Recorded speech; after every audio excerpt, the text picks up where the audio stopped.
The eyes are the window to your soul. William শেক্সপিয়ারের এই বিখ্যাত উক্তি আসলে বুঝিয়ে দেয় যে চোখ হলো সম্ভবত মানুষের সবচেয়ে গুরুত্বপূর্ণ অঙ্গ। চোখ হলো আত্মার আয়না, হৃদয়ের প্রবেশদ্বার। কিন্তু আমরা কি আদৌ চোখকে গুরুত্ব দিই? কতখানি যত্ন নিই আমরা চোখের? যা বাইরের জগৎকে অন্তরাত্মার কাছে প্রতিফলিত করে, সেই মহামূল্যবান বস্তুটি না থাকলে বা অসময় চলে গেলে যে নিঃস্ব হয়ে যেতে হয়, তা আমরা হয়তো বুঝেও মানতে চাই না। মানুষ চোখ থাকতে চোখের মর্ম দেয় না। চোখ নিয়েই আজকে আমাদের পর্ব। চোখ নিয়ে আজকে আমাদের বিশেষ পর্ব। নমস্কার, আমি মন্দিরা। হ্যালো হেলথ চ্যানেলে আপনাদের সকলকে স্বাগত জানাই। আজকে আমাদের সঙ্গে রয়েছেন বিশিষ্ট অপথ্যালমোলজিস্ট ডক্টর সোহম সরকার। সরাসরি জেনে নেব ডাক্তারবাবুর থেকে। নমস্কার, আমি ডক্টর সোহম সরকার, এমএস অপথ্যালমোলজি। হ্যালো হেলথ চ্যানেলের সমস্ত দর্শক বন্ধুকে স্বাগত। চোখটা একটা যন্ত্র, মানুষের সমস্ত শরীরটাই একটা যন্ত্র এবং প্রত্যেকটা যন্ত্রেরই যেমন কিছু রক্ষণাবেক্ষণ থাকে, তার যত্ন নিতে হয়, অমনি চোখেরও যত্ন নেওয়ার খুব প্রয়োজনীয়তা আছে। চোখের কতটা গুরুত্ব সেটা আমি আপনাদের বলবো যে আপনারা যদি বেশিক্ষণ না, অন্তত সামান্য 10 সেকেন্ড যদি চোখ বন্ধ করে রাখেন দু চোখ, তাহলেই আপনারা বুঝতে পারবেন যে চোখটা কতটা জরুরি এবং এর যত্ন নেওয়াটা কতটা জরুরি।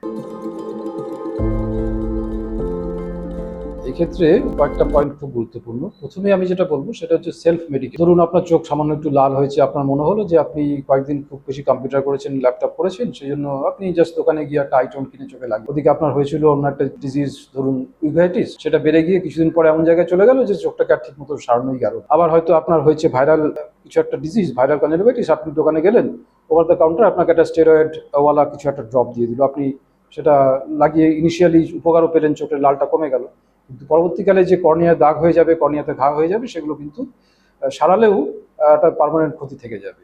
এই ওভার দ্য কাউন্টার ড্রাগ কিনে লাগানো, ও অমুক লাগিয়েছিল, অমুক আমার বন্ধুর এরকম হয়েছিল বলে ওই অমুক ডাক্তারবাবু তো অমুক ওষুধটা দিয়েছিলেন, সেটাই আমি লাগালাম, এই প্রবণতাগুলি খুব ক্ষতিকর, কিন্তু এগুলো একেবারেই করা উচিত নয়। এছাড়া হচ্ছে ঘরে অনেক সময় আমাদের চোখে কিছু কুটো ইত্যাদি ঢুকে যায়, ঘরের ভিতরে ফরেন বডি রিমুভালের চেষ্টা, এটাও কিন্তু একেবারেই করা উচিত না। এটা আমরা দেখে এসেছি ছোটবেলা থেকে। আমাদের দাদু দিদিমারা কি করতেন, ওই আঁচল পাকিয়ে ওটা একটু জলে ভিজিয়ে চোখের ভিতর থেকে ওগুলো বার করার চেষ্টা করতেন। এটা খুব একটা ডেঞ্জারাস ব্যাপার।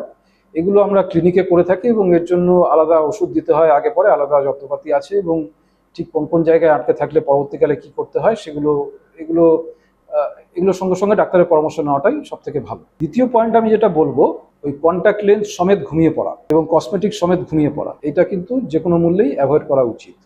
কারণ এর থেকে যে ড্যামেজগুলো হতে পারে, চোখের মণিতে ঘা হতে পারে এবং সেটা চোখ পুরো নষ্ট করে দিতে পারে, এমনকি ভালো ওষুধ দিয়ে সারিয়ে তুললেও অনেক সময় চোখের মণিতে দাগ থেকে যায়।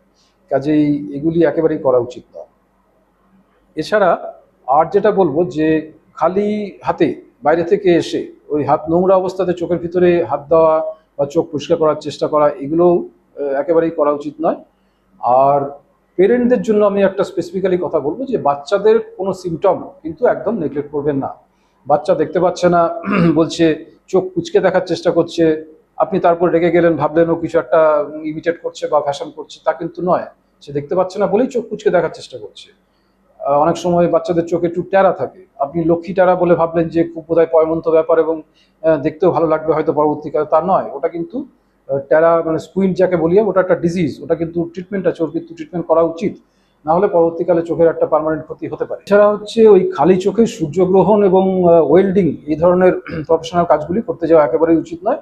এতে চোখে সরাসরি রেটিনার ক্ষতি হয় এবং সে ক্ষতি কিন্তু পরবর্তীকালে কিছুতেই ঠিক করা যায় না। সকালবেলাতে আমরা খাবার জল, আমরা ঘরে সাধারণত যে জল খাই সেই জল হাফ বোতল জল নিয়ে আমরা চোখ পরিষ্কারভাবে ধুয়ে নিতে পারি, আস্তে আস্তে জলের ঝাপটা দিয়ে ধুয়ে নিতে পারি। এক্ষেত্রে বলা উচিত যে খুব জোরে ঝাপটা দেওয়া উচিত নয়, তাতেও একটা ইনজুরি হয়। আর যদি আমরা বাইরে থেকে ঘুরে আসি, বাইরে রোদ টোদ থাকে, ঘাম টাম হয়, এবং আমরা যদি কোনো কারণে কসমেটিক্স ব্যবহার করি, সেক্ষেত্রেও কিন্তু বাড়ি ফেরার পরে একবার খুব ভালো করে চোখ ধুয়ে নেওয়া উচিত। আর রাত্রিবেলাতেও অনেক সময় যদি আমাদের চোখে নোংরা টোংরা জমে, এই সমস্ত হয়, আমাদের বাইরে থেকে ঘুরে টুরে আসতে হয়, সেক্ষেত্রে শুতে যাওয়ার আগেও একবার চোখ পরিষ্কার করে নেওয়া উচিত। আমাদের চোখের বেসিক্যালি দুটো পার্ট আছে। সামনের দিকের একটা পার্ট যেটা হচ্ছে রিফ্র্যাক্টিভ অ্যাপারেটাস, সেখানে দূর থেকে আগত যে রশ্মিগুলো, আলোর রশ্মি, সেগুলো প্রতিসরণ বা রিফ্লেকশন হয়ে চোখের পিছনের দিকে যেটা সিইং পার্ট বা রেটিনা যেটাকে আমরা বলে থাকি, সেখানে গিয়ে পিন পয়েন্ট ফোকাস হয়। এই মডেলটাতে আপনারা বুঝতে পারবেন এই সামনের দিকটা, চোখের সামনের দিকটা, এখানে এটাকে বলে কর্নিয়া। এখানেই মেনলি চোখের রিফ্র্যাকশনগুলো হয়। রিফ্র্যাকশন হয়ে ওই পিপুলের মধ্যে দিয়ে গিয়ে এই পেছনের দিকে আছে রেটিনা বা চোখের নার্ভ, সেখানে আলোটা পড়ে এবং সেখানে ফোকাসড আলো পড়ে এবং সেখানে ছবিটা তৈরি হয়, যে ছবি এই নার্ভ দিয়ে ব্রেনে চলে যায়। এবারে কারো কারো ক্ষেত্রে এগুলো, এই পুরো অ্যাপারেটাসটা কিছুটা ডিফেক্টিভ থাকে। 4 রকম রিফ্র্যাক্টিভ এরার আমাদের হতে পারে সাধারণত। একটা হচ্ছে যেটা খুব কমন, যাকে বলে মায়োপিয়া বা দূরদৃষ্টি। এক্ষেত্রে আমাদের মাইনাস পাওয়ারের লেন্স লাগে। এক্ষেত্রে কি হয়, আইবলের লেন্থটা নর্মালের থেকে একটু বেশি থাকে, সেজন্য আলোর রশ্মিগুলো কিছুটা আগে ফোকাস হয়ে যায়।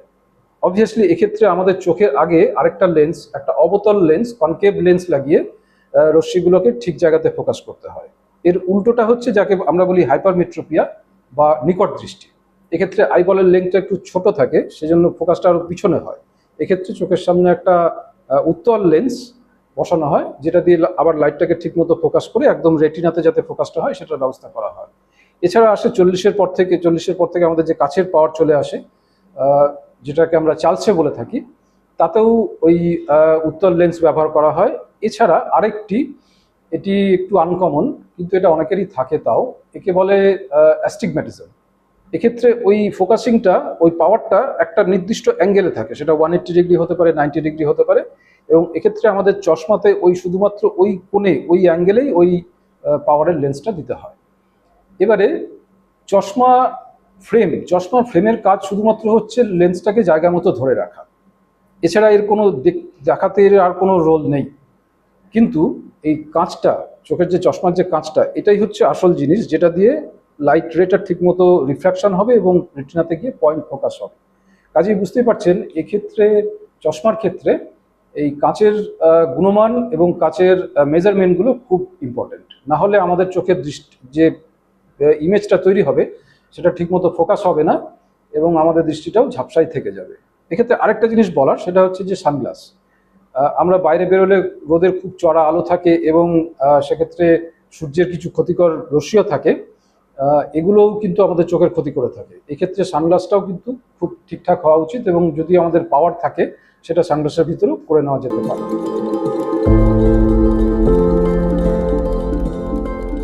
বাচ্চাদের ক্ষেত্রে ফ্রেমের একটা গুরুত্ব আছে। বাচ্চাদের ক্ষেত্রে ফ্রেমটা একটু বড় হওয়া উচিত, কারণ বাচ্চাদের চশমার উপর দিয়ে দেখার একটা প্রবণতা থাকে। দ্বিতীয় হচ্ছে যে বাচ্চাদের ক্ষেত্রে ফ্রেমটা অত্যন্ত হালকা হওয়া উচিত। প্লাস্টিকের ফ্রেমই এক্ষেত্রে সব থেকে শ্রেয়। 3 নম্বর হচ্ছে, অনেক সময় বাচ্চাদের চশমা খুলে পড়ে যায়, ভেঙে যায়, তার জন্য ওই মাথার পিছনে একটা স্ট্র্যাপ দিয়ে রাখাটাও ভালো। আর বাচ্চাদের ক্ষেত্রে ওই মেজারমেন্টগুলোও কিন্তু খুব গুরুত্বপূর্ণ, কারণ বাচ্চাদের চশমার পাওয়ার যদি ঠিক না হয়, পরবর্তীকালে সে দেখতে পাবে না এবং একটা ইরিভার্সিবল একটা ইনজুরি হয়ে যায়, যাকে আমরা অ্যামব্লিওপিয়া বলি বা লেজি আই বলি। পরবর্তীকালে কিন্তু তার দৃষ্টি কিছুতেই আর ভালো করে ফিরবে না। ফ্রেমটা বাচ্চাদেরই চুজ করতে দেওয়া উচিত, কারণ আজকালকার ফ্যাশনের ব্যাপারে বাচ্চারাই সব থেকে ভালো খোঁজখবর রাখে যে চশমা পরতে যাচ্ছে, এবং এটা যদি তার মনোমতো না হয়, সে কিন্তু ওই চশমা পরবে না। কাজেই বাচ্চাদের ওই ফ্রেম তাদেরকেই চুজ করতে দেওয়া উচিত। আর বড়দের ক্ষেত্রে যেটা সব থেকে গুরুত্বপূর্ণ, সেটা হচ্ছে মেজারমেন্টটা।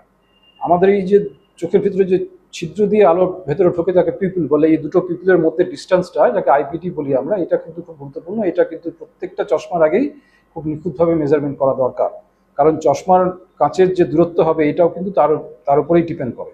চশমা ঠিকমতো পরিষ্কার রাখা, চশমা যদি আমরা কোনো ইনফেক্টেড জায়গা থেকে ফিরি, তাহলে ভালো করে চশমা ধুয়ে নেওয়া ইত্যাদি।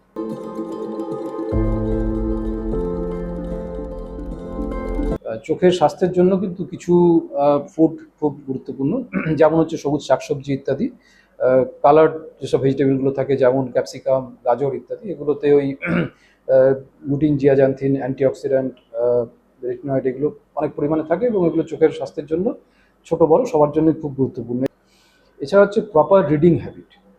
আমরা ছোটোবেলা থেকে আমাদের বই পড়তে হয়, আমাদের স্কুলে গেলে অনেক কিছু পড়তে হয়, স্কুলের বাইরেও আমরা বাড়িতে এসে আমাদের অনেকক্ষণই বই পড়তে হয়। এই পড়াশোনাটাও ঠিকমতো ভাবে করতে হবে। মানে আলো, এই রিডিংয়ের ক্ষেত্রে লাইটটা কিন্তু খুব ইম্পর্টেন্ট। অন্ধকারে বসে বা ওইভাবে শুয়ে শুয়ে পড়াটা একেবারে উচিত নয়। আপরাইট পশ্চারে, যেভাবে ল্যাপটপের জন্য আমি বলেছিলাম, আপরাইট পশ্চারে বসে প্রপার ঠিকঠাক আলোতে চোখ পড়ার হ্যাবিটটা তৈরি করতে হবে ছোটোবেলা থেকেই। এছাড়া হচ্ছে চোখের পরিষ্কার পরিচ্ছন্নতার ব্যাপারটাও ছোটো থেকেই তাদেরকে শিখে রাখা ভালো, যাতে তারা বাইরে থেকে ফিরে আসার পরে চোখটা একবার পরিষ্কার করে নেয়। আর হচ্ছে চেক আপের ব্যাপারটা, এবং কোনো অসুবিধা হচ্ছে কিনা সেটা তাদের পেরেন্টসকে জানানো, এই ব্যাপারটা কিন্তু খুব গুরুত্বপূর্ণ। স্কুলে যে সমস্ত স্ক্রিনিং ক্যাম্পগুলো হয় তাতে বাচ্চাকে পার্টিসিপেট করানো উচিত, এবং তাতে তাদের এই অ্যামব্লিওপিয়া এবং ওই সমস্ত সমস্যাগুলো প্রথমেই ধরা পড়ে এবং পরবর্তীকালে স্কোপ থাকে সেগুলো ট্রিটমেন্ট করে পুরোপুরি ভালো করে নেওয়া। আর পরবর্তীকালে বড়দের ক্ষেত্রেও ওই ব্যাপারগুলো গুরুত্বপূর্ণ, তাদের ক্ষেত্রে ওই সমস্ত যেসব রেগুলার চেক আপগুলো দরকার সেগুলো করে নেওয়া উচিত। মিডল এজে চশমা, পরবর্তীকালে বিভিন্ন রকম রেটিনোপ্যাথি, গ্লকোমা ইত্যাদি, এগুলো তো আসতেই পারে। যে কোনো ক্যাটারাক্ট সবারই হয়, গ্লকোমাও আসতে পারে, চশমাও একটা সময় প্রত্যেক সবারই লাগে। এগুলো কিন্তু সবার জানা উচিত, এই ব্যাপারে সচেতনতা বৃদ্ধি করা উচিত।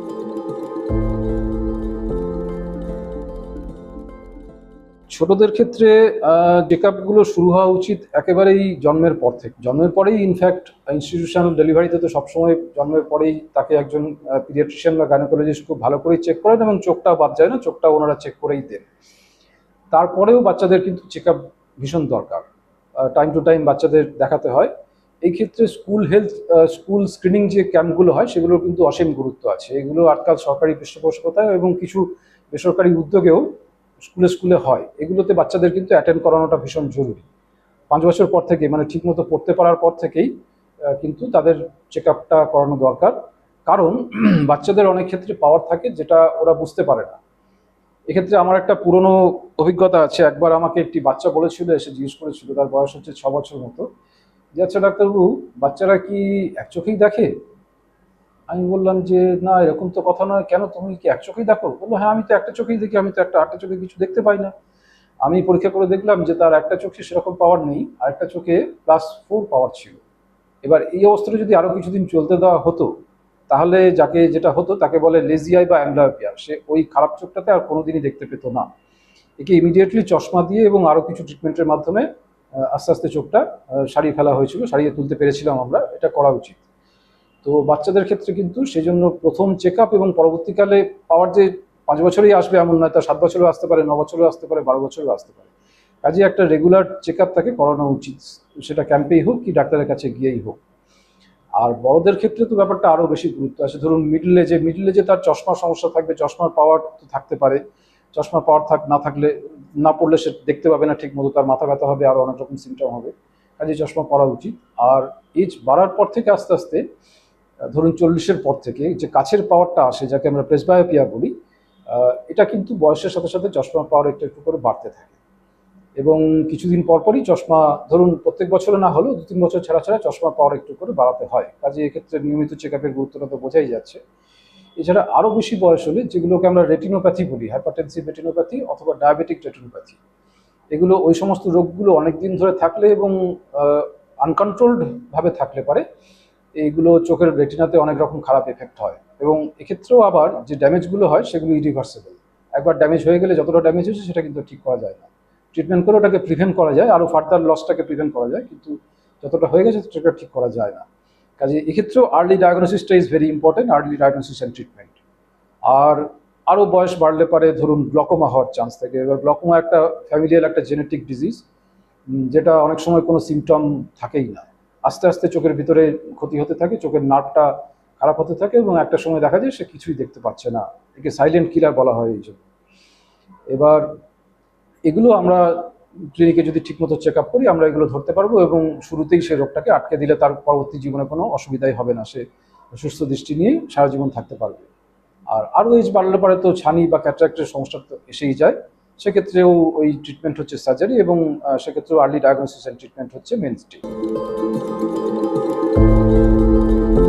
কোনো ব্যায়াম করার দরকার পড়ে না, এমনি ঠিক থাকে। যেটা চোখের অনেক সময় দরকার লাগে ক্লান্ত চোখকে ঠিক করার জন্য, সেটা হচ্ছে চোখের রেস্টটা খুব গুরুত্বপূর্ণ। ওই ডিজিটাল স্ক্রিনগুলো থেকে যতটা সম্ভব দূরে থাকা যায় ততটাই ভালো, কিন্তু আজকালকার দিনে পুরোপুরি সম্ভব হয় না, তার কিছু নিয়ম থাকে, সেগুলো আমি বলছি। এছাড়া আর যেটা খুব গুরুত্বপূর্ণ সেটা হচ্ছে যে ঘুম। এটা আমরা খুব অবহেলা করে থাকি। আমাদের মোটামুটি দিনের 1/3 সময় ঘুমানো উচিত। পুরো শরীরের সঙ্গে সঙ্গে চোখেরও ওইটুকু রেস্ট ভীষণ দরকার। অন্তত অ্যাডাল্টদের ক্ষেত্রে আমি বলবো 6 ঘন্টা ঘুম হচ্ছে মিনিমাম দরকার। না হলে কিন্তু পুরো শরীরের মতো চোখটাও ক্লান্ত হয় এবং পরবর্তীকালে তার এফেক্টটা পাওয়া যায়। একটা রুল আছে যাকে বলে 20-20-20 রুল, মানে প্রত্যেক 20 মিনিট পরে 20 ফিট দূরের কোনো জিনিসের দিকে 20 সেকেন্ডস তাকিয়ে থাকতে হয়।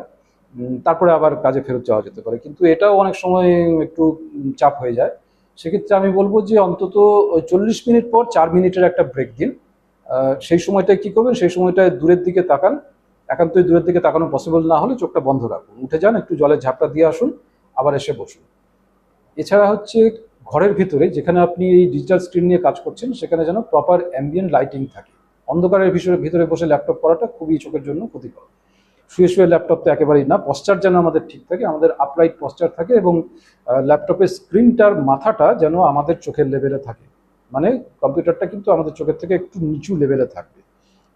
ডেস্কে রেখে পড়াটাই সব থেকে ভালো, কোলে নিয়ে নয়।